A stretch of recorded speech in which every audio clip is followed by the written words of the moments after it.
What's going on, guys? This is your host, Jackie Chism, back again with another episode of the Chism Sports Groove. That's the CSG, if you didn't know.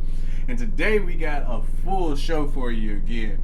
Today we're going over Week 7 of the NFL season. We also got to cover some of the little NBA primetime games. Ties a victory week for the Titans, so tighten up in Titans time.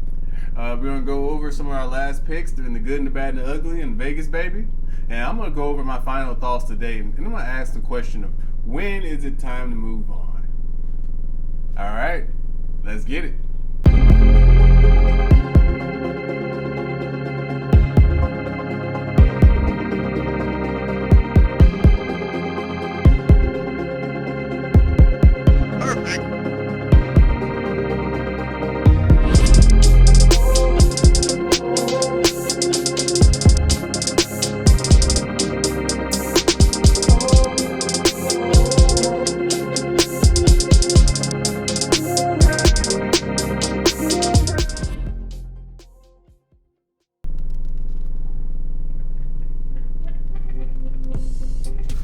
Guys, we're back again. All right. Start off by talking about the NFL season. Just some surprises for me this week. Week 7 had a few things that were kind of crazy going on. With the Bengals beating the Ravens and the Titans beating the Chiefs, they have now hold the number 1 and number 2 spots. If you started off last week, you wouldn't have thought that those two teams were anywhere close to being at the top 5 in maybe the Titans, because they look like they're going to solidify their division, but nobody's betting on the Bengals to win their division before this week. I also want to talk about the NBA season a little bit as well. We're going to go over a couple picks later on, go over some picks we had from last week. Definitely think that Ja Morant is going crazy right now. I'm loving what I'm seeing. As long as he can stay healthy, there's no way that the Grizzlies are not a playoff team and they're not going to be one of the funnest teams to watch. They're so deep this year, and they can only get better because they're so young. Steven Adams is a great pickup. Jared Culver looks like he's going to renew his career with a team that actually won't give up on him. That team is deep. All right, I like the Grizzlies this year, and that's saying a lot for somebody like me. I purposely found another team and another style of basketball to like because the Grizzlies were such losers growing up in Memphis. I like the NBA season going so far. I think that there's so much drama that is going to happen in the NBA season. I think there's a bunch of more trades to come. There's a few free agents out there that could sway the balances even more. Klay Thompson still hasn't played yet. Kyrie still hasn't played yet. The Ben Simmons trade is coming. So you know that the NBA season is going to be fun to watch. There's so much going on right now that it's hard not to watch this early in the season. I definitely can't wait to talk more about it going forward and see what's happening. Let's see what's going on. All right, guys, let's get to it. Titans time, the victory week. Let's hit it.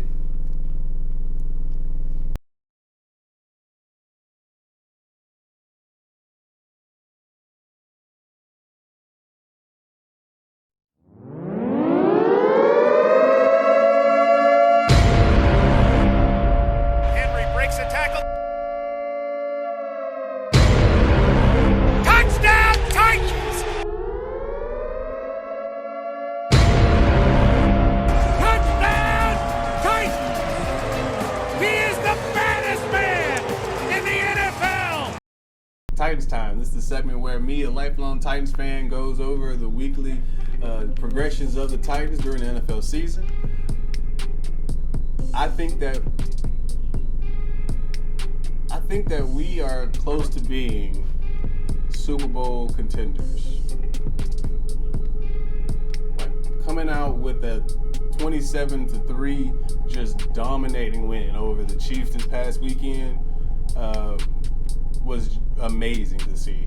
Like, if I had to explain it in one word only, bona fide. Now we've beaten the Chiefs and the Bills in 6 days. And if you go to ESPN or you listen to what they're saying, read what they're saying also as well, they're all talking about how bad the Chiefs are. Nobody gives the Titans their due, and that's cool. Actually, on the other end, Stephen A. was like, it all comes down to Tannehill. Tannehill yesterday played masterful. He played, besides that pick, a couple of incompletions, he played like a perfect game.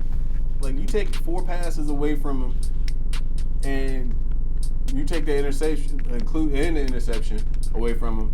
Like, he completes all his passes. He's 270 yards. You got a touchdown. He run one in. Like, he made all the adjustments, all the reads, all the calls. He played perfect football yesterday. We did not get much out of Derek. They asked a lot from him still with 31 touches.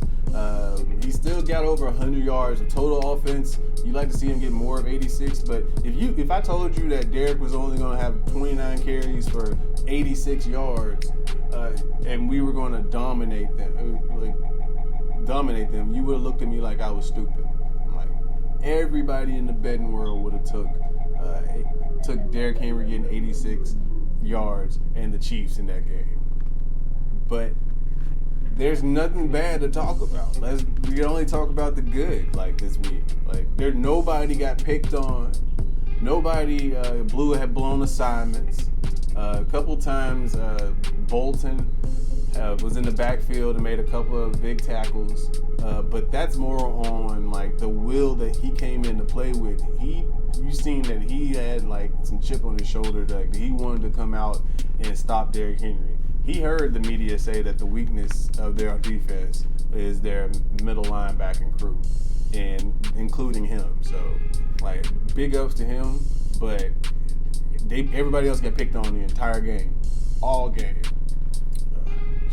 Marcus Johnson had a game, one of his best games of the season.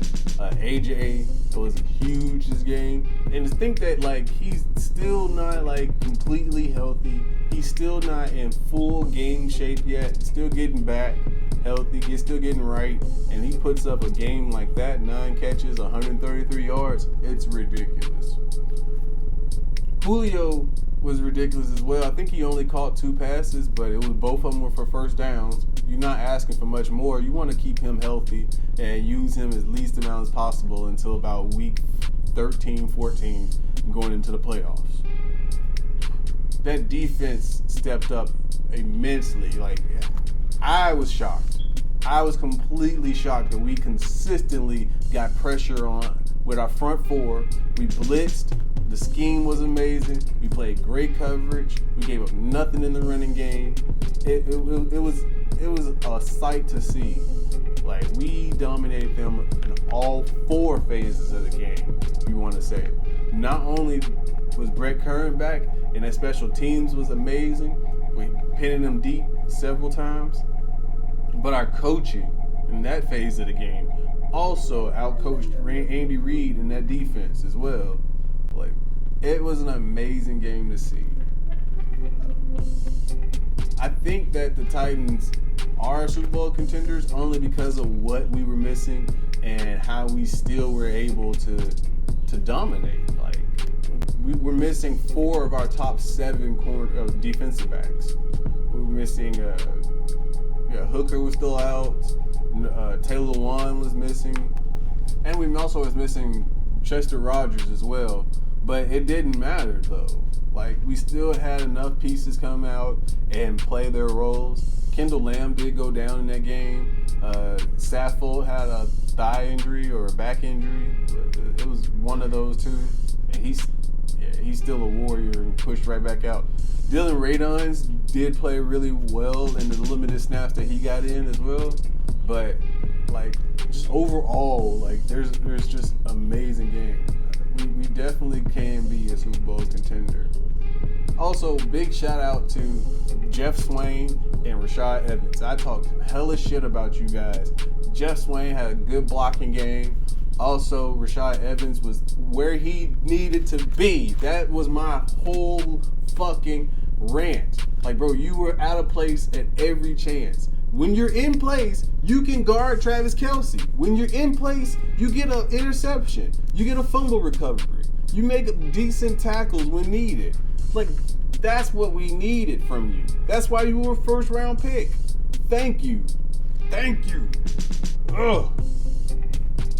All right, next episode in Titans Time, we're definitely going to cover the Colts, and we're going to go a little bit more into who we can get back on and healthy, and what that matchup looks like. Till then, when we return, we got Vegas, baby. All right.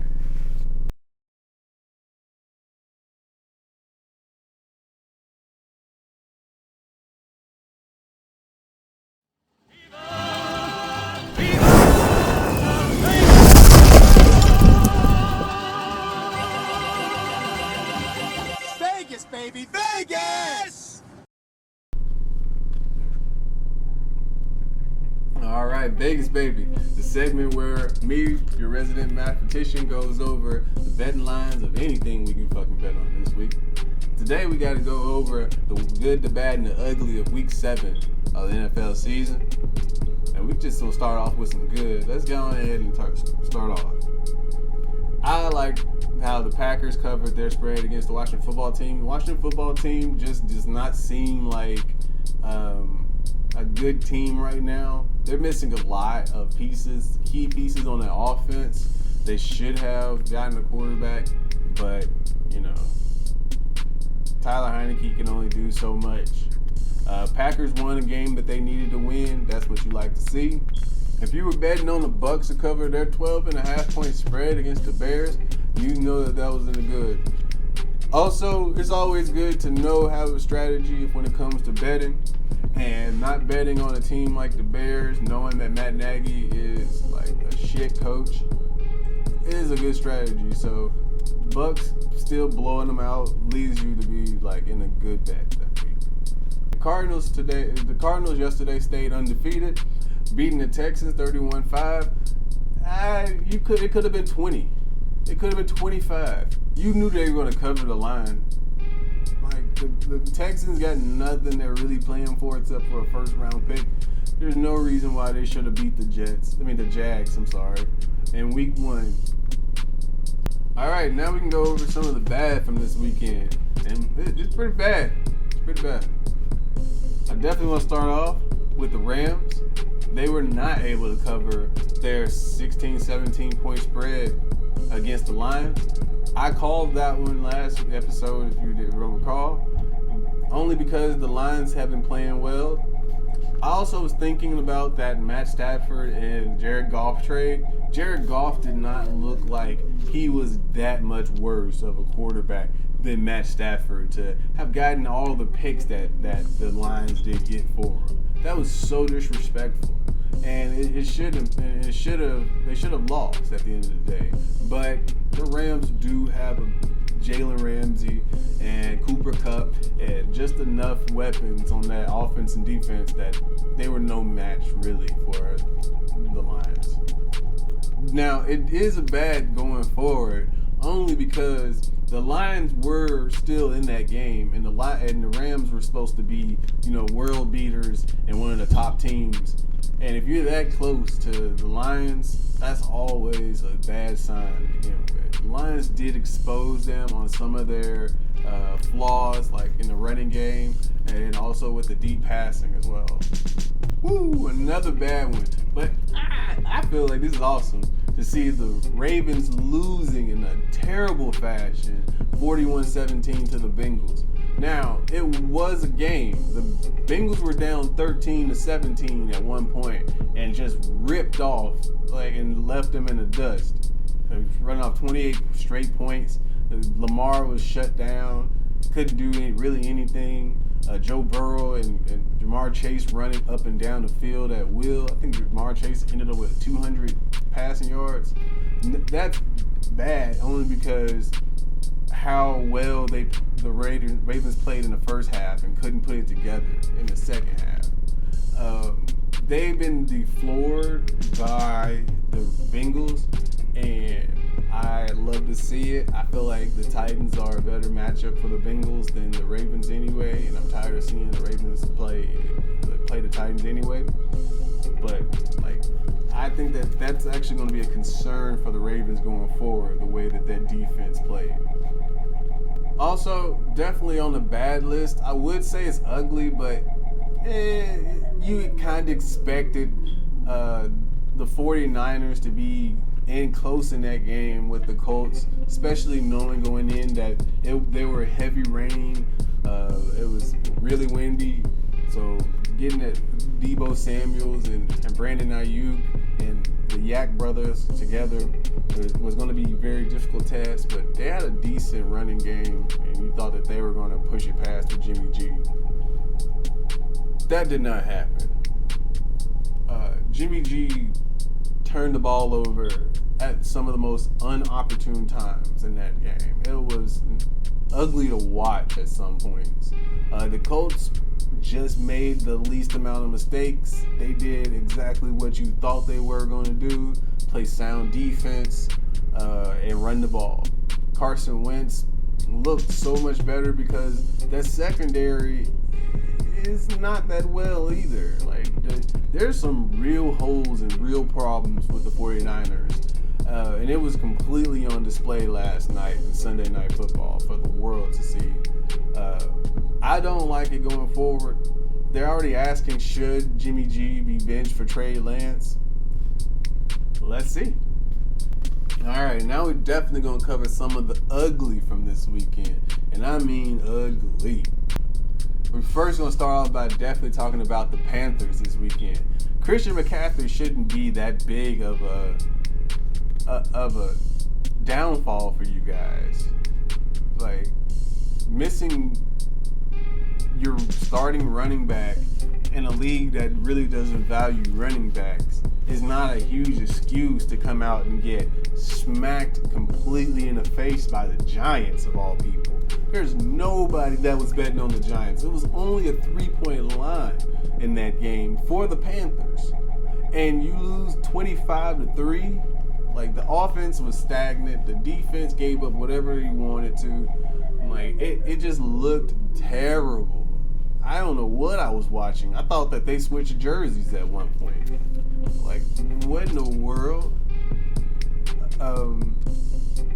I can see them definitely trying their best to put their name in that Deshaun Watson, because Sam Darnold is such an average quarterback. And I don't blame Sam Darnold. He has a talent. He definitely has franchise quarterback talent. But Adam Gase fucked his goddamn start of his career up. His matriculation is not there at all. He makes reads, and the feel of the game is definitely still in a rookie sophomore level. I don't know what to say.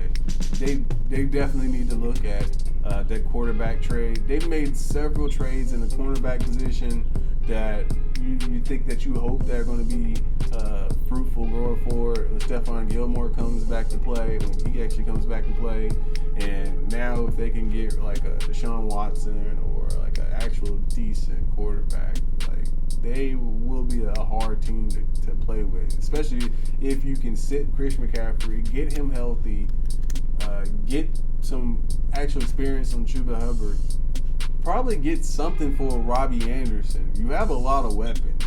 Get something for him. You got a Trimble that you needed to tap into a lot more. So, I mean, you got Ian Thomas, you got tight ends, you got plenty of weapons. Get something, though. The offensive line could use some tinkering with, but until then, the Panthers are in the bad right now. They're in the ugly. I'm sorry, they're in the ugly, and I would not bet with them. Also, I definitely gonna throw the Jets in there with the ugly. I mean, only because you come off a bye week and you get 4. Let me look at the notes again.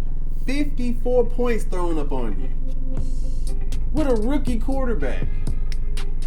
Like, you were in the last game. It took a final drive to win. But I was wrong. It was the other way around. Mac Jones and Bill Belichick were shocked and chagrined that they were in the game too, and they were not nowhere. They shouldn't have been nowhere close to them. And it came out even after a bye week. You had 2 weeks to prepare, and you still get smacked in the fucking mouth. On top of that, Zach Wilson goes down with a PCL sprain. He might be out 2 to 4 weeks. So the Jets are done for this year. That was it. If you thought the Jets are going to win another game this year, like, I'd probably take that bet. Also, like, I can't wait to hear the Dolphins players coming out and saying how they just ready to go, because this is a terrible season for them. Like, I don't think that they were the favorites in the game against Atlanta, but their defense gave up a lot. Their offense, like, was, you know, screwball-y effective, but there are so many good pieces there that could be used for the all middling teams to push them to be really competitive, good teams, instead of wasting their talents and space and opportunities for injury down in Miami right now. I mean, I believe Brian Flores is going to get it together, but you can see on that when a lost season's a lost season. And he needs to get, like, as much capital for the talent that he can get going forward. Now, you will free up some space, you know, and you will get some draft picks, and you can hopefully use the lure of Miami to get some, like, free agents as well. So, I mean, that's next season, though. So I'm done betting with the Dolphins. And I hope everybody else is. They're gonna remain in my ugly for the rest of the year, win games or not. All right, definitely gonna talk about some NBA as well in our betting lines. Phoenix did come out and win last weekend, this past weekend against the Lakers. I thought that was going to happen. I'm good to see my Phoenix Suns getting back into that run and gun style. Chris Paul leading the way. DeAndre Ayton looks special. Devin Booker is like one of the best scorers in the league. Big ups to my Phoenix Suns. I can't wait to keep watching. Also, Philly did come out and beat Brooklyn. It was a back and forth game at some points, but Philly was enough for it. I did predict that, you know, Ben Simmons again not being there did lead to some chemistry boost for that team. And when the game of basketball, chemistry is everything. You gotta love seeing a good team with chemistry. That's why the Warriors, when they first became that super team without Kevin Durant, that was so much fun for everybody to watch. The chemistry of everybody running screens, and double screens, and triple screens, passing the ball all the time, calling defense out, like, you know, helping where needed. That's like amazing to watch. Like, so, I like Philly going forward this year. I'm going to continuously pull some lines as well. All right, till the next episode, we got a few more games that we're going to talk about. We're going to bet on. First, we got Philly, going back to Philly, playing against the Knicks in MSG. I actually like Philly in that one as well. I just think that Joel Embiid is healthy. It's early in the season, and he's just too much in the inside for them to give him too much. Tobias Harris is also an all-star, and he should be a perennial all-star every year. With Ben Simmons getting out the way, he's not going to be the third option on that team, and he's been shining. He's going to look to him to continue. Tyrese Maxey is also a big deal. I don't think that they can, unless quickly, which I haven't seen him play much, right there with him, which was his running mate in Kentucky. I don't really think that they're going to have too much for Philly going in that game. So I like Philly. The Nuggets and the Jazz are also playing in prime time. I like the Nuggets. I think that Joker is like still playing at an MVP level, and he's going to continue as well. Donovan Mitchell is nothing to sneeze at, and it's hard to bet against him. But the Nuggets just have too much firepower right now. They still need to get Murray back and healthy. But until then, I feel like they're going to still run up the scores. And when he gets back, watch out. I think I'm also going to talk about the Grizzlies and the Trailblazers. That's going to be a great matchup. Two great backcourts with John Morant and Desmond Bane going against CJ McCollum and Dallin. I think that the Grizzlies are one of the most exciting teams of watching right now, and that's, again, not saying that from a Memphis standpoint, but just as a basketball player standpoint. Like, they run up and down the court. John Morant is playing out of his mind right now. Again, they need to keep him healthy, and they're going to have something special going forward. I can't wait to see the reaction of my city when Memphis is like one of the best teams going forward. They look amazing. I'm going to continuously bet with them until they prove me otherwise. So I'm going to take the Grizzlies in this one. All right, when we come back, I'm going to go over my final thoughts. Until then, that was Vegas, baby. Thank you.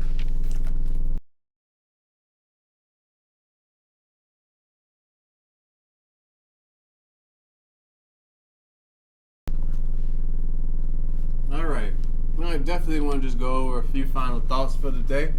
One that like really just sticks out to me today is, when is it really time to move on? Like, as a fan, as an organization, as a player, as a coach, or as somebody in the sports world itself. Now, that question's so loaded and so open-ended that you got to think about like each different situation as well. Like, we want to talk about like Matt Nagy and the Chicago Bears. Like, when was it time to move on? Did you want to give him a few games with Justin Fields and let it see how it worked out, knowing that he did not work out with your last top quarterback that you drafted and didn't progress him to be what you wanted him to be? Or did you give him like a full season to see how that all shaped out, no matter what the shit show was? Came out this morning, Matt Nagy has COVID. I would have said I had COVID after being beaten that bad against the Bucks, knowing that their secondary should have been lit up by that plethora of wide receivers that you have. I mean, like, just go through it. They got speed for days back there with Goodwin, with Damiere Byrd and Mooney. You still can throw in Cole Kmet, Jimmy Graham, and Allen Robinson for some big targets. Like, you got running backs running out the backfield. Like, Khalil Herbert is a really good player that's emerging right now. I think that it's been time to move on. And after a huge loss like that, that's your biggest window to move on. Like, inversely, we talk about like the Jimmy G situation and how he had some really bad throws, some really mistakes. He threw right to the other team several times. Even though it was a bad weather game, you still paid him a lot of money and relied on him a lot to be that person. At least and then you drafted Trey Lance so high. You gave up a lot for him to say that that's your guy. After you lose again a big game by emotionally amount of points. So like, even though it's not the same, they lost by 12. The Bears lost by 35. The effect of those losses were just about the same. Those points equaled in those fans' mind, and it was, the writings were already on the wall. So both of them should be gone. look for Jimmy G to be in Carolina or in Washington, like by the end of this week.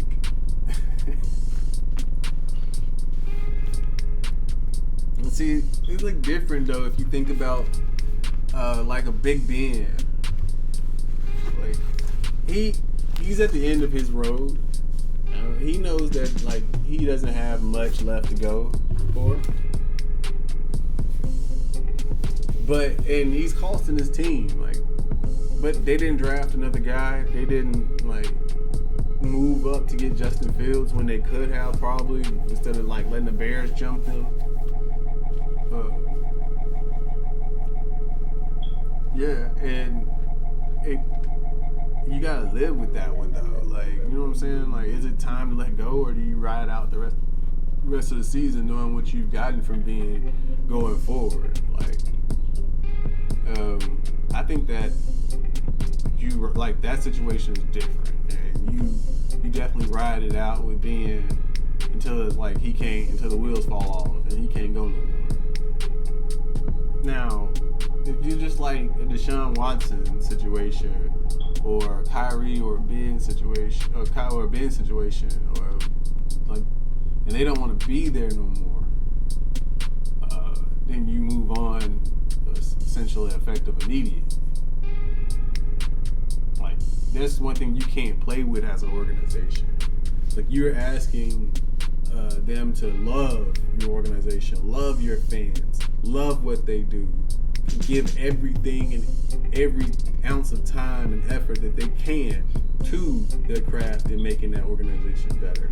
And if they're not, and if they can't give 100%, then you know that it's too small of a league. The talent is too close. So for like Ben Simmons, he might be a one in a generation player, but if he's playing 80%, there's somebody in the league that's playing 100% that is equivalent to that 80%.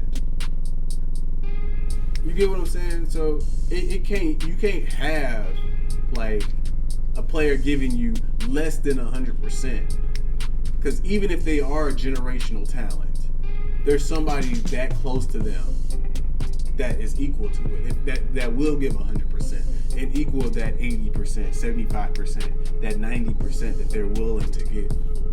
So you got to move on from those type of players. But if you got somebody like Kyrie, like who is willing to give you 110%, 150% every time they step on the court, but can't get on the court, then like it's just like at a job, man. Like, shit, you can't have somebody at a fucking restaurant that call out every fucking Friday night. That's your busiest time. Like, yeah, I don't care how good they are on Thursday or on Saturday. You're gonna have to find somebody that is at least they can be there Thursday, Friday, Saturday if that's your busy times. So that was just on my mind. I'm just ranting, just rambling.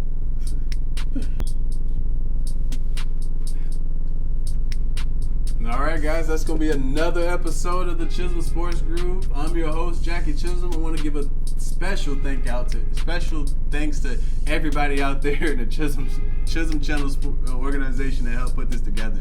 I don't know why I can't talk at the end of this now. I also want to thank everybody who watched. Until next time, guys. Peace.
brought to you by the Chism channel at TCC Productions.